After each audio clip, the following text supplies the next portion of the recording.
নমস্কার, আমি শিশির, আপনাদের বন্ধু। এখন আমি যে বিষয়টা নিয়ে কথা বলবো এটা খুব রোমাঞ্চকর বিষয়, এবং এই সময়ে যে সাধারণ মানুষের মধ্যে আত্মজ্ঞান ফিরে এসেছে ওই জিনিসটা নিয়ে কথা বলবো। কথাটা হলো, কাকে খাচ্ছে কাকের মাংস।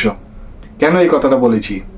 আমরা আজকেই দেখতে পেয়েছি যে কলকাতার একটা খড়গপুর গ্রামে একটা গ্রাম পঞ্চায়েতকে, গ্রাম প্রধানকে পিটিয়ে চুনকালি মাখিয়ে দেওয়া হয়েছে।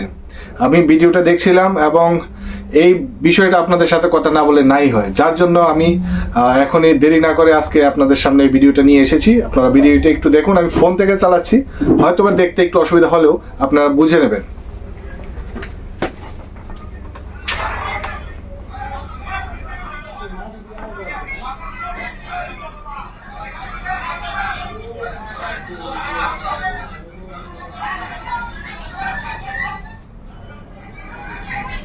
আশা করি ভিডিওটা আপনারা দেখেছেন।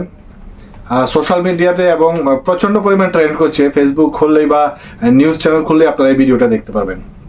তো হয়েছে কি, এই ভিডিওটা আজকে সোশ্যাল মিডিয়াতে এসেছে এবং গ্রাম যে পঞ্চায়েত প্রধান ছিল ওকে মারধর করেছে, চুন কালি মাখিয়ে দিয়েছে। কারণ কি?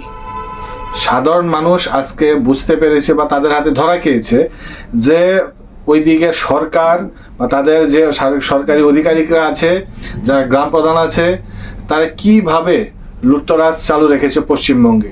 শুধু এটা একটা সোশ্যাল মিডিয়ার মাধ্যমে কেউ ভিডিও করেছে তার জন্য চলে এসেছে, কিন্তু এমন কিছু স্ক্রিপ্টেড স্ক্যাম পুরো পশ্চিমবঙ্গে চলছে। হয়তো অনেকে সাধারণ মানুষ এই জিনিসটি নিয়ে অনেকে জানে না, এবং জানলেও অনেককে মুখ বন্ধ করিয়ে দেওয়া হচ্ছে। যত কলকাতার ম্যাক্সিমাম যে নিউজ চ্যানেলগুলো আছে, তৃণমূল সরকারের চাপে, মমতা ব্যানার্জির চাপে বিভিন্ন রকমভাবে তারা অতিষ্ঠ আছে। এই জন্যই বলছি যে কলকাতার সাধারণ মানুষ যারা আছে, যারা সব সাধারণ বুদ্ধি সম্পন্ন মানুষ যারা আছে, আপনারা খেয়াল করুন, আপনাদের পঞ্চায়েত থেকে শুরু করে সবগুলো এলাকায়, স্কুল থেকে শুরু করে, হসপিটাল থেকে শুরু করে, বিদ্যালয় থেকে শুরু করে, যতগুলো সরকারি কর্মসংস্থান বা সরকারি যে অফিসগুলো আছে, অফিস আদালতে একটু খোঁজ করুন, দেখবেন প্রচুর পরিমাণ ঘোটালা, প্রচুর পরিমাণ স্ক্যাম বেরিয়ে আসছে। এর থেকে অনেক বড় বড় স্ক্যাম চলে আসছে, আপনারা জানেন। তো আমি সতর্ক করে দেব পশ্চিমবঙ্গের মানুষকে, যারা এই ভিডিওটা দেখছেন, একবার আপনারা মন থেকে ভেবে নিন যে কিছু একটা করতে হবে, বা এই সরকার কোন দুর্নীতি করছে ওই দুর্নীতি নিয়ে কথা বলতে হবে, দুর্নীতিকে দেখাতে হবে, তাহলে ঠিক আপনারা প্রমাণ পাবেন, খোঁজ পাবেন, সব কিছু পাবেন।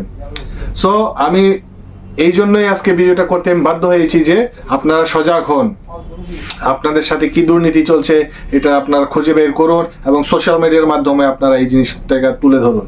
আমরা আছি আপনাদের সাথে, আমরা আপনাদের জন্য সোশ্যাল মিডিয়াতে লড়াই অবশ্যই করব। নমস্কার। তো এই ছোট্ট ভিডিও এখানে এতটুকু পর্যন্তই, আবারও দেখা হবে।